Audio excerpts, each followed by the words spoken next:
ஒரு மனிதனுடைய மனமாற்றத்துக்கும் அவனுடைய நிலை மாற்றத்துக்கும் அவனுடைய சூழலையும் அவன் ரொம்ப கவனிக்க வேண்டும். எங்கே வாழ்கிறான், யாரோட பழகிறோம் என்று பார்க்கணும். நபிகள் நாயகம் ஸல்லல்லாஹு அலைஹி வஸல்லம் அவர்கள் சொன்னார்கள், அல் மர்உ அலா தீனி ஹலீலிஹி ஃபல்யன்துரு மை யுகாலிலுஹு. ஒரு மனிதன் தான் நெருங்கி பழகும் நண்பனின் கொள்கையில் இருப்பான், யாரோடு பழகிறான் என்று பார்த்து பழகட்டும் அப்படிங்கிறாங்க. சூழல் ரொம்ப முக்கியம், சூழல் ரொம்ப முக்கியம். இந்த திருக்குறளில் கூட தமிழில் திருக்குறள் சொல்லுவாங்க. 801வது திருக்குறள், நிழல் நீரும் இன்னாத இன்னா சமர் நீரும் இன்னாவாம் இன்னா செய்யின். மதுரமான தண்ணி கூட நஞ்சானா குடிக்க மாட்டேங்கிறோம், நெருக்கமான உறவுகள் தப்பானால் தள்ளி வையுங்கள் அப்படிங்கிறது திருக்குறள்.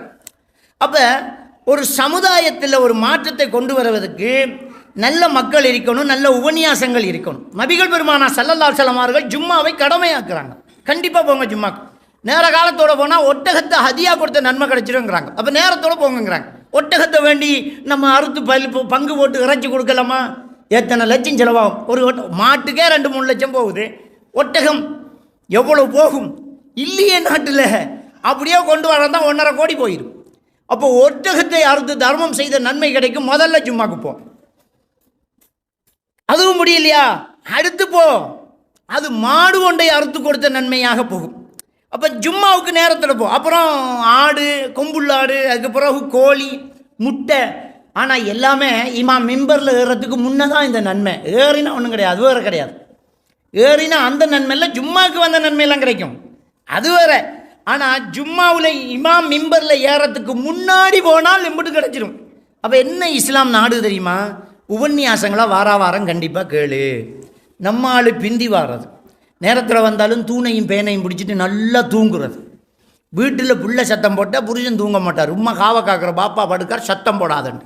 அந்த பாப்பா இங்கே வந்து ஸ்பீக்கருக்கு கீழே பொக்ஸுக்கு கீழே படுக்கார். எங்களுக்கு தான் தெரியும் அது. இங்கே வந்தால் நல்ல தூக்கம், பயானம் கேட்குறதும் இல்லை. அப்படியே வந்தாலும் பிந்தி வந்து பைக்கிலோட இருந்துட்டு இக்காமத்து செல்ல இறங்க கொள்ள நல்லா தெரியும். இறங்க போகிறார் அப்படின்னு நல்லா தெரியுது. அப்படியே வந்து சேர்றது. அப்போ நம்ம மார்க்க சூழலில் இருந்து உபன்யாசங்களை கேட்டு வளரணுமா இல்லையா? ரொம்ப நாளைக்கு அப்புறம் பள்ளிவாசல்களை இப்படி இஜ்திமாக்கள் நடக்குது, மகிழ்ச்சியாக இருக்குது. ஒரு சிலர் ரொம்ப சந்தோஷம், இவ்வளோ நாளாக போச்சு ஒன்று கூடி. நம்ம எல்லோரும் ஒரு தலைப்புகளை மாற்றி 2 உலமாக்க வந்து ஒரு 3 பேர் அறிஞர்கள் வந்து பேச்சு, அந்த பேச்சில் டவுட்டுகளை கேட்டு சந்தேகங்கள் கேட்டு கிளியர் பண்ணி ரொம்ப மகிழ்ச்சி. ரொம்ப நாளை பிறகு நடக்குதுன்னு 2-3 பேர் சொல்லிட்டாங்க. இதுதான் நல்ல ஒரு சமுதாய மாற்றத்தை கொண்டு வர்றதுக்கான முக்கியமான சில நிகழ்வு. அந்த அடிப்படையில் இந்த பள்ளிவாசல் இன்றைக்கு ஒரு ஒன்று கூடலை வச்சிருக்கு. 2 தலைப்பு தேர்ந்தெடுக்கப்பட்டு இன்னைக்கு பேசப்பட்டிருக்கு. மீசானை கதியாக்கும் அழகிய குணங்கள் ஒரு தலைப்பு சாதிக்கும்.